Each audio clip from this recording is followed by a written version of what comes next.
Oi, tudo bem? Nesse vídeo a gente vai falar um pouco sobre a lei da ação das massas, que é a mesma coisa de estudar qual é a influência da concentração na velocidade de qualquer reação. Se você está assistindo esses vídeos na sequência, você vai perceber que o último vídeo foi sobre fatores que influenciam na velocidade. E no finalzinho desse vídeo de fatores, eu falei que eu ia reservar um vídeo inteiro para discussão, então, da concentração e da influência dessa concentração na velocidade de qualquer reação. E é disso que a gente vai falar aqui nesse vídeo.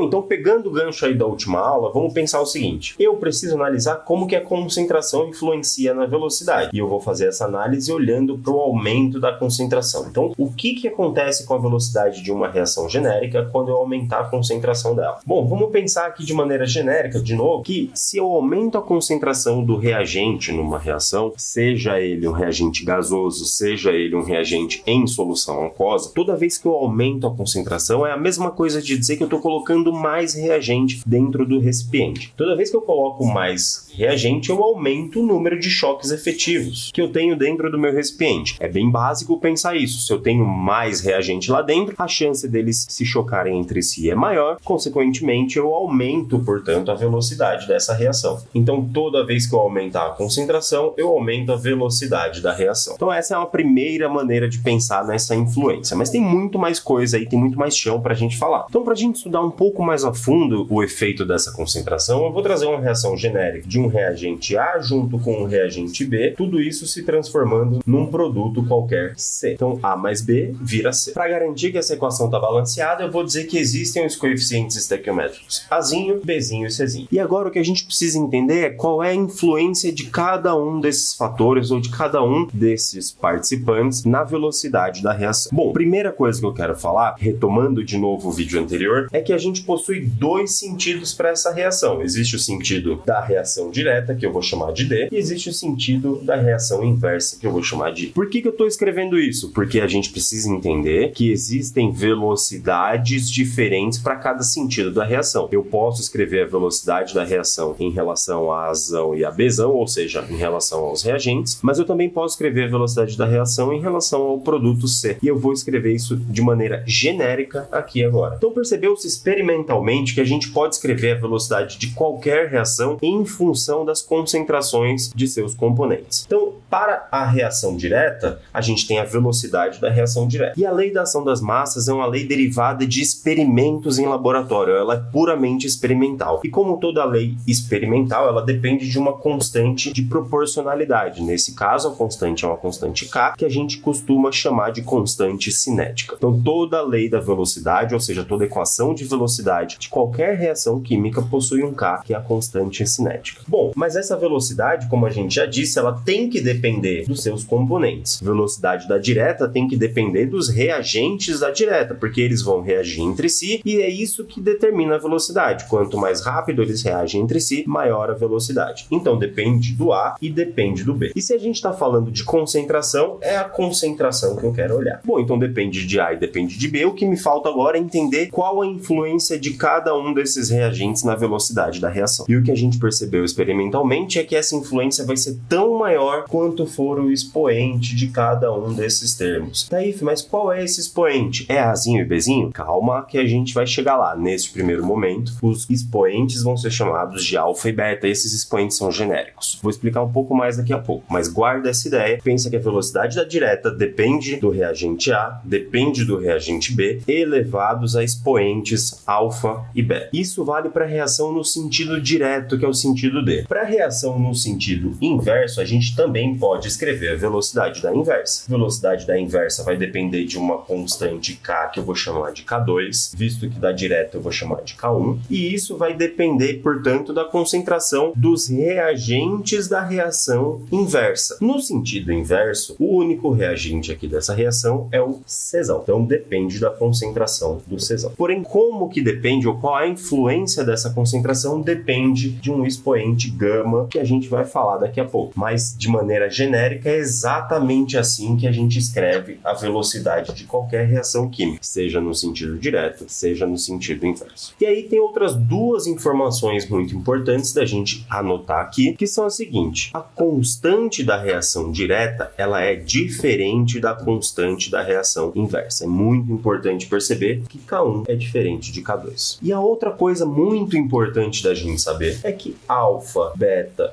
e gama, eles possuem nomes. E esses nomes, esses expoentes, eles sempre vão remeter ao que a gente chama de ordem da reação. Então, alfa, beta e gama são a ordem da reação em relação a A, em relação a B, em relação a C. Ou seja, o alfa é chamado de ordem da reação em relação ao reagente A. O beta é chamado de ordem da reação em relação a B e o gama é chamado de ordem da reação em relação a C. Esses nomes são muito importantes de você gravar. Agora que a gente já entendeu como escrever a lei da velocidade ou a lei da ação das massas para os reagentes e para os produtos, no caso da reação no sentido direto ou no sentido inverso, o que a gente vai fazer agora é entender um pouco mais quais são as nuances da equação da velocidade. Como que essa equação da velocidade ela pode se mostrar nos vestibulares, e aí a gente vai falar de dois grandes casos que são muito importantes aqui. Então, o nosso primeiro grande caso vai tratar de reações elementares. Então, a primeira definição básica do que é reação elementar é uma reação que acontece em uma etapa. O que significa dizer que a reação acontece em uma etapa? Significa dizer que a reação indicada é a única etapa que acontece naquela reação, ou seja, a reação indicada é a reação que de fato está acontecendo com os meus reagentes. Vou trazer um exemplo bem clássico aqui da nossa química, que é o exemplo da síntese de Haber-Bosch, que é o N2 junto com o H2 virando NH3. Essa reação é de gases e os coeficientes estequiométricos são 1 para o N2, 3 para o H2 e 2 para o NH3. A gente sabe que essa reação acontece somente em uma etapa. Essa reação é uma das mais utilizadas na indústria no mundo. Então a gente sabe muito bem como ela funciona. Ela funciona muito bem em altas temperaturas e em altas pressões, porque são fatores que aumentam de fato a velocidade da reação, e a gente sabe que ela é uma reação elementar que acontece somente em uma etapa. Então, para reações elementares, como essa do exemplo, como que a gente pode escrever a equação da velocidade? Eu vou representar aqui somente a equação da velocidade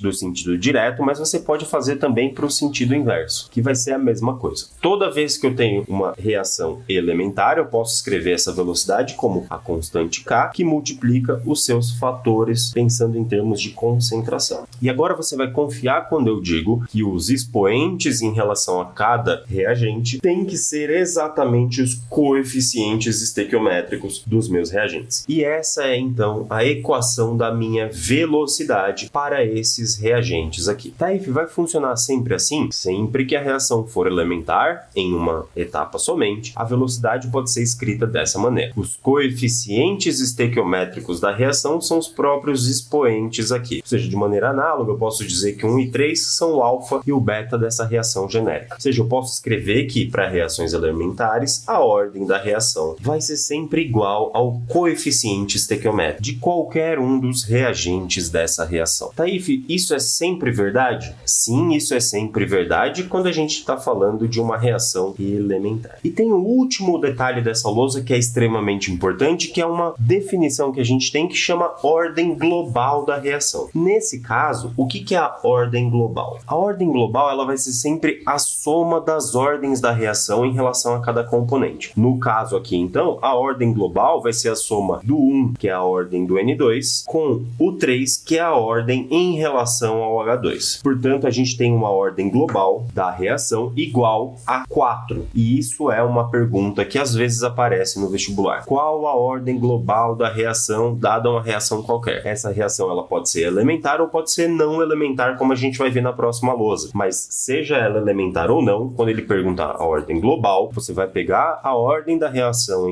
em relação a cada um dos componentes e vai somar todas as ordens, dando então a ordem global da reação. Então, se você entendeu até aqui, vamos seguir para a próxima lousa, falar de reações não elementares. Então, a primeira coisa que a gente tem que pensar é que se elementar é em uma etapa, as reações não elementares acontecem em 2 ou mais etapas. E aí o vestibular pode tratar de reações elementares de dois grandes jeitos. E a gente vai gastar um tempinho com cada uma dessas maneiras agora, para que a gente entenda tudo sobre reações não elementares. O primeiro jeito de tratar de reações não elementares é trazer para você no enunciado da questão quais são todas as etapas dessa reação não elementar. Então, vou trazer aqui uma reação global, e a reação global vai ser a reação do monóxido de carbono com NO2, virando então dióxido de carbono e NO.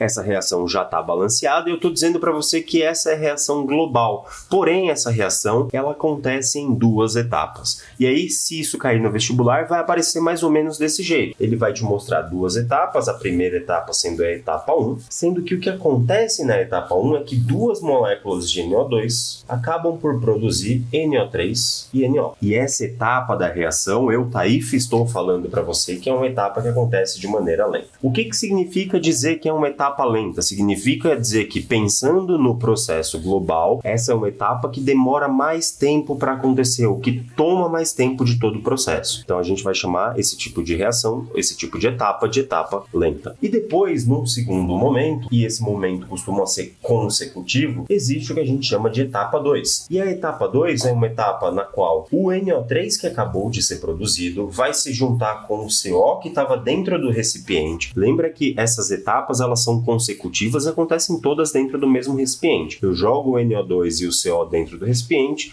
e essas etapas vão acontecer de maneira consecutiva. Então, esses dois, quando botados para reagir, eles vão formar o que a gente já conhece como CO2 e um NO2 aqui. Bom, se você olhar com bastante calma e bastante cuidado, você vai perceber que se eu somar essas duas reações, eu vou cortar o que precisa cortar e eu vou voltar então para minha reação global. Portanto, essas duas etapas são consecutivas da formação ou da reação que está sendo representada aqui na global. E o texto também precisa te informar que existe uma etapa lenta, mas que também existe uma etapa rápida dessa reação. E o que significa dizer que a etapa é rápida? Significa dizer que, pensando no tempo total da reação global, essa segunda etapa é uma segunda etapa que acontece assim. É uma etapa que acontece muito rapidamente. Ela toma pouquíssimo tempo da reação. Bom, então eu tenho uma etapa que toma muito tempo da reação, eu tenho uma etapa que toma pouco tempo da reação. Então, não faria sentido a velocidade da reação depender das duas etapas da mesma maneira, visto que uma toma pouquíssimo tempo e a outra toma muito tempo. Então, o que é pouco tempo e o que é muito tempo? Normalmente a gente fala que pouco tempo é muito pouco, e esse muito pouco pode ser milissegundo, pode ser segundo.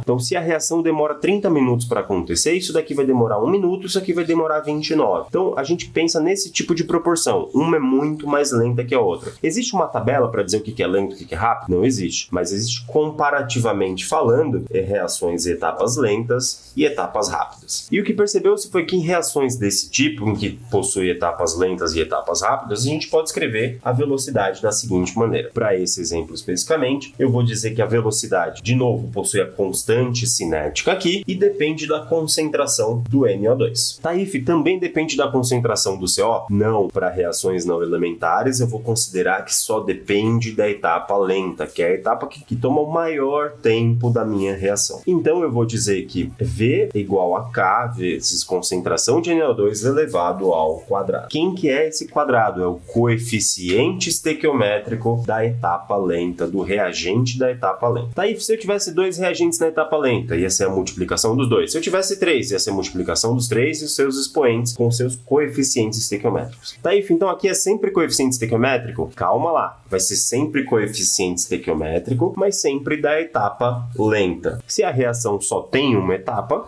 naturalmente você vai considerar que essa única etapa que existe é a própria etapa lenta e o coeficiente vai ser então o coeficiente dessa única etapa. Mas nos casos em que tem mais de uma etapa, você tem que primeiro descobrir qual é a etapa lenta e usar esse coeficiente aqui então. Ou seja, eu posso dizer que a velocidade da reação só vai depender, ou seja, só depende da etapa lenta. E só para complementar, eu posso então dizer que a ordem da minha reação é igual a 2. Nesse caso, a ordem do reagente NO2 é a mesma ordem da reação global. Então, a ordem da reação em relação a NO2 é 2 e a ordem da reação global também é 2, por mais que aqui não indique que o coeficiente do NO2 é 2. Porém, nos vestibulares, ele pode te dar as etapas da reação e falar falar qual é lenta e qual é rápida, mas ele também pode abordar a mesma questão de uma maneira bem diferente. E essa maneira bem diferente também é muito clássica nos vestibulares. Então vamos olhar aqui agora uma outra maneira de pensar. Pensando na mesma reação global aqui, o vestibular pode chegar para você e falar o seguinte: olha, eu vou te dar uma tabela indicando qual é a influência da concentração do NO2 e da concentração do monóxido na velocidade da reação. E vai aparecer em forma de tabela mesmo. O vestibular costuma dizer: olha, foram feitos 3 experimentos e em cada um desses experimentos foram usados concentrações diferentes dos componentes para entender a influência deles na velocidade. E eu vou dizer para você o seguinte: o vestibular colocou lá algumas concentrações como essas aqui. E depois de colocar todos esses dados numa tabela, o vestibular vai perguntar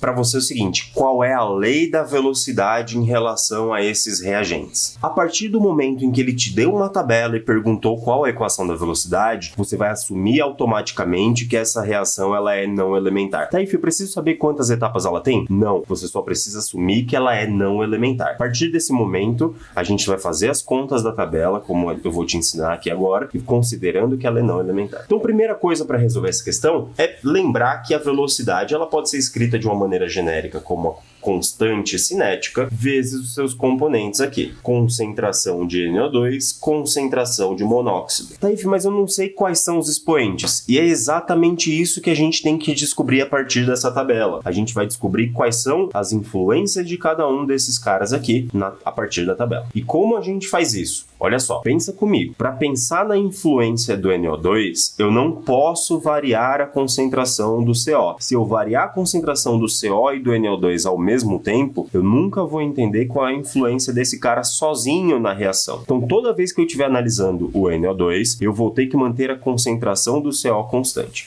E toda vez que eu for analisar a concentração do CO e a influência dela na velocidade, eu vou manter a concentração do NO2 constante. Como que a gente faz isso olhando para a tabela? Olha para o experimento 1 e para o experimento 2 da nossa tabela. No experimento 1, a gente tem 0,2 de NO2. No experimento 2, a gente tem 0,04. O que acontece do experimento 1 para o experimento 2 é que a gente tem uma concentração de NO2 duplicada, então ela fica vezes 2. Então tá aqui vezes 2. Ao mesmo tempo que eu duplico a concentração do NO2, do primeiro para o segundo experimento, o que eu estou fazendo com a concentração do CO é manter essa concentração constante, que eu vou representar com um igual. Então, eu dupliquei a concentração do NO2, mantive a concentração do monóxido de carbono constante para entender qual é a influência dessa concentração aqui na minha velocidade. E fazendo isso, eu percebo que a velocidade passou de 4 para 16, que é a mesma coisa de dizer que a velocidade foi multiplicada por um fator de 4, ou seja, foi multiplicada por 4 vezes. E aqui é a grande sacada das questões de cinética. Existe um jeito mais longo de fazer essa questão e de descobrir os coeficientes, os expoentes, e existe um jeito mais rápido de descobrir esses expoentes, e é o jeito mais rápido que a gente vai fazer aqui agora. Então, vou fazer um rascunho aqui embaixo só para você entender. Em relação ao NO2, o que aconteceu? Eu multipliquei a concentração por 2. A velocidade sofreu uma certa alteração. E qual foi essa alteração? Ela foi multiplicada por 4, que é a mesma coisa de dizer que ela foi multiplicada por 2 elevado ao quadrado. Como assim, Taif? Ué, 4 é a mesma coisa que 2 ao quadrado. E aí é que tá o segredo. Para analisar a influência, eu vou dizer que essa multiplicação influenciou na velocidade da seguinte maneira. Eu mantenho a mesma base, ou seja, se foi vezes 2 aqui, a velocidade foi vezes 2, elevado a algum expoente qualquer que faz com que esse vezes 2 vire o número que está aqui na frente. O que? Taif, aqui é vezes 2, aqui tem que ser vezes 2 elevado ao quadrado para virar 4. Foi isso que o Taif falou. Ou seja, a influência do NO2 na velocidade da reação tem a ver com essa ordem da reação. Ou seja, o expoente que eu obtenho aqui é a própria ordem da reação em relação a esse componente. Então eu posso dizer com tranquilidade que a ordem da reação em relação ao NO2 é 2. Vou seguir exatamente a mesma linha de raciocínio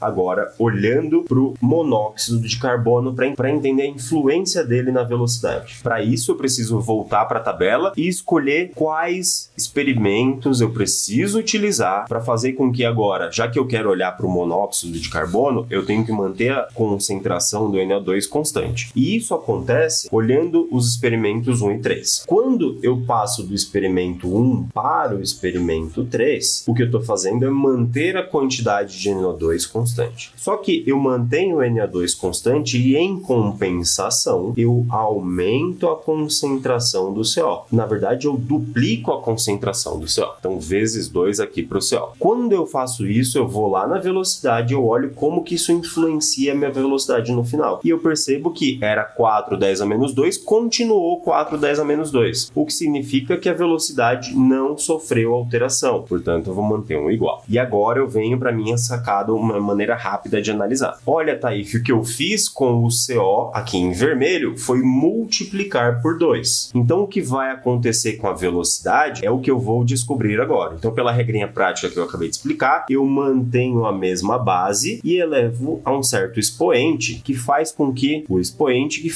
isso represente o que aconteceu de fato com a velocidade. Ora, a velocidade ficou igual. Se a velocidade ficou igual, é a mesma coisa de dizer que eu multipliquei a velocidade por 1. E multiplicar a velocidade por 1 é a mesma coisa que multiplicar por 2 elevado a esse fator. E esse fator tem que ser 0, porque 2 elevado a 0 dá 1. E exatamente essa a ordem da reação em relação ao monóxido de carbono. Ou seja, a reação tem ordem 0 em relação ao CO. E olha que coisa mais bonita. Se ela tem ordem 0 em relação ao componente, qualquer coisa elevado a 0 dá 1. Então eu posso sumir com isso daqui, porque vale 1, ou seja, não influencia. Então eu posso escrever a velocidade da reação como sendo V igual a K NO2 elevado ao quadrado. Do mesmo jeito que eu já tinha obtido aqui, só que são duas maneiras diferentes de representar a mesma coisa e o vestibular pode abordar esse jeito ou esse jeito. E aí a gente está quase acabando a nossa ideia aqui. Só existe um ponto de atenção que a gente precisa tratar para finalizar então com as reações não elementares. Que é o seguinte, gente, a gente está olhando para a influência da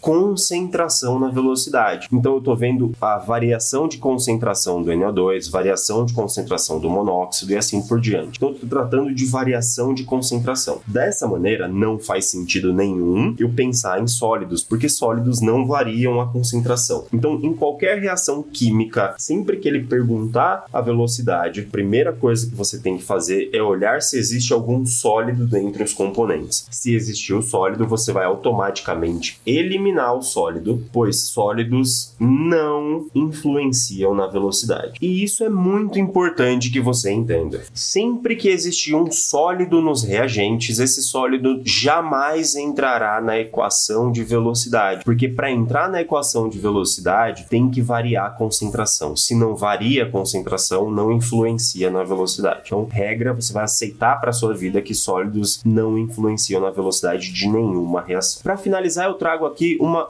pergunta muito importante para você. Qual é a unidade da constante K dessa equação de velocidade? Taif, esse K é adimensional? Não, esse K possui dimensão. A gente tem que ter muito cuidado, porque velocidade ela é sempre dada, lembra lá da primeira aula de cinética, velocidade é quantidade sobre tempo. Se a gente está falando de concentração, a quantidade é dada em mol por litro, e o tempo normalmente é dado em segundo. Então a velocidade tem dimensão como sendo mol por litro por segundo. E eu quero descobrir então qual é a dimensão do K, sabendo que a dimensão da concentração sempre vai ser mol por litro. Só que na equação da velocidade aqui, esse mol por litro está sendo elevado ao quadrado. De modo que eu posso simplesmente cortar as unidades aqui, né? Basicamente cortar esse 2 com esse litro e com esse mol, passar o litro restante para cima, passar o mol restante para baixo e dizer que a unidade do K, e eu vou representar a unidade em colchetes, cuidado para não confundir com concentração.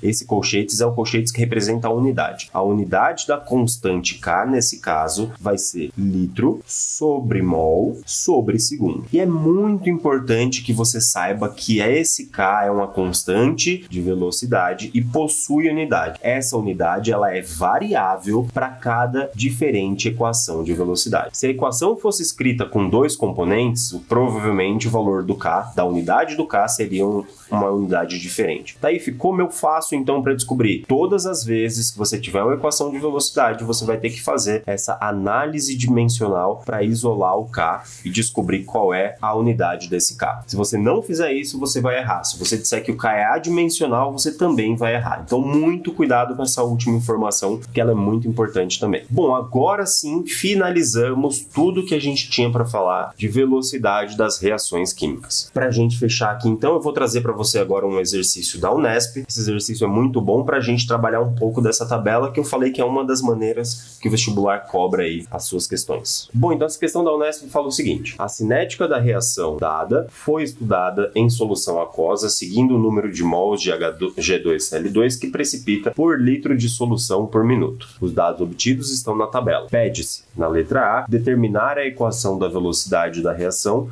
na letra B, calcular o valor da constante de velocidade da reação e na letra C, qual será o valor da velocidade quando a concentração de HgCl2 for essa e a concentração de C2O4 for essa. Bom, então para resolver essa questão, a primeira coisa que eu vou fazer, já que na letra A ele quer a equação da velocidade, eu vou escrever de forma genérica qual é a equação de velocidade. Sei que depende da concentração do HgCl2 e do C2O4 mas eu ainda não sei quais são os expoentes desses caras, e é exatamente isso que eu vou descobrir com a tabela. Exatamente do mesmo jeito que no exemplo que a gente usou na última lousa. Vou tentar então manter um dos componentes constante e variar somente o outro. Nesse caso, olhando entre o primeiro experimento e o segundo, eu mantive constante o HgCl2. Quando eu mantenho constante o HgCl2 e duplico aqui a quantidade de C2O4 o que eu estou fazendo com a velocidade é ficar 4 vezes maior. E lembra que 4 é a mesma coisa que 2 elevado ao quadrado. E esse quadrado é o que determina a ordem em relação a esse componente. Portanto, quando eu dobrei a quantidade de C2O4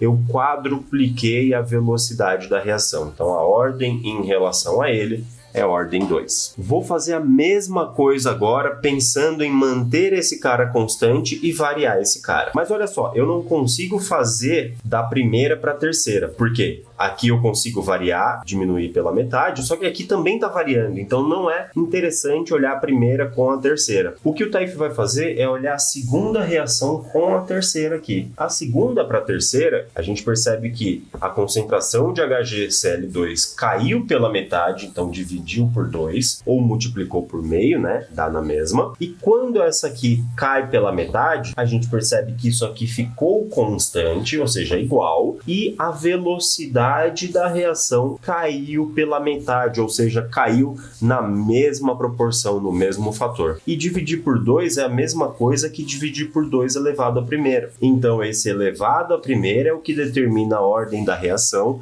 em relação ao HgCl2. Então, a ordem é 1 em relação a esse componente. Então, a letra A está respondida, a velocidade ou a lei da velocidade pode ser escrita dessa maneira. E o que ele quer na nossa letra B é basicamente que a gente descubra qual o valor da constante depois de saber, portanto, qual é a lei da velocidade. Se você acertou a letra A, você vai conseguir fazer a letra B. Se você errou a letra A, nem adianta, a sua letra B vai sair errada. Taif, então o que eu preciso fazer agora para descobrir o valor da constante? Olha, agora que você já determinou a lei da velocidade, é só escolher qualquer uma dessas 3 linhas e usar os valores que foram dados na própria questão. Então, eu vou escolher aqui, por questões de facilidade, a primeira linha e vou dizer que a velocidade era 1,810 a menos 5. Estou usando essa mesma equação aqui. Velocidade é 1,810 a menos 5. Isso vai ser igual a constante K que eu quero descobrir, vezes a concentração de HgCl2 na primeira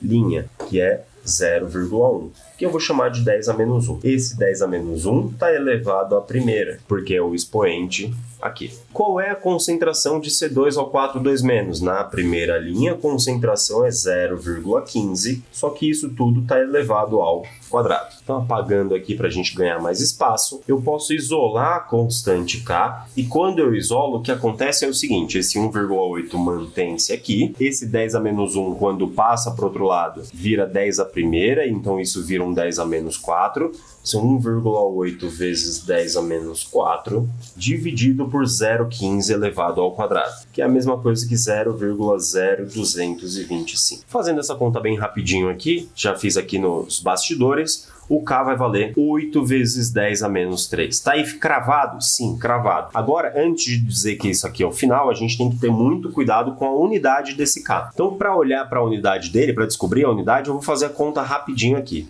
Eu sei que a velocidade tem que ser mol por litro por minuto. Cuidado que a unidade da velocidade aqui é por minuto. E isso vai ser igual a constante K, ou a unidade do K, vezes mol por litro ao quadrado, que é esse cara aqui ao quadrado. Posso dizer que mol por litro corta com mol por litro. Esse litro ao quadrado passa lá para cima, de modo que a unidade do K é litro quadrado por mol quadrado por minuto. E é isso que tem que estar escrito aqui embaixo. Litro quadrado, mol quadrado, minuto. E é assim que a gente representa a resposta final. Se você não representar dessa maneira, você vai perder algum pontinho, o corretor vai tirar um ponto, porque a ideia dessa letra B era exatamente verificar primeiro se você sabia fazer essa conta, né? Usar a reação, a equação que você tinha descoberto, e além disso, se você sabe encontrar o valor da constante, o valor da unidade da constante K. E na letra C, ele pede para a gente descobrir qual o valor da velocidade quando a gente tiver essas concentrações. E olha que sorte, ele já deu as concentrações, a gente acabou de descobrir o K, é só jogar na equação que a gente descobriu na letra A. Então eu digo que a velocidade é o K vezes essas concentrações, e eu posso simplesmente substituir cada uma dessas coisas pelos valores que ele nos deu. Então eu posso dizer que essa velocidade V vai ser K, que é 8 10 a menos 3, vezes a concentração desse cara, que é 10 a menos... Olha só, é 10 a menos 1, 10 a menos 2. Então eu vou escrever como 10 a menos 2 elevado à primeira. Também vou escrever esse 10 a menos 2 daqui, que é a concentração dele, só que elevado ao quadrado. De modo, então, que eu sei que a velocidade vai ser 8, 10 elevado a menos 2 com 10 elevado a menos 4 vai dar 10 a menos 6. Esse 10 a menos 6 com 10 a menos 3 vai dar 10 elevado a menos 9. E a gente sabe que a unidade da velocidade, está escrito aqui, é mol dividido por litro por minuto. E assim a gente finaliza então a resolução dessa questão dissertativa da Unesp. Uma questão muito boa, porque faz você pensar várias vezes e de maneiras diferentes em como usar a equação da velocidade e a tabela que é dada de cinética química. Bom, eu espero que você tenha gostado. Uma questão complexa, mas uma questão muito boa, de uma aula muito importante que tem bastante incidência nos vestibulares do Brasil. Então, continua acompanhando nossas aulas, que acompanhando a gente, eu tenho certeza que você vai ficar muito mais perto da sua aprovação no final do ano. Então, te vejo na próxima aula. Tchau!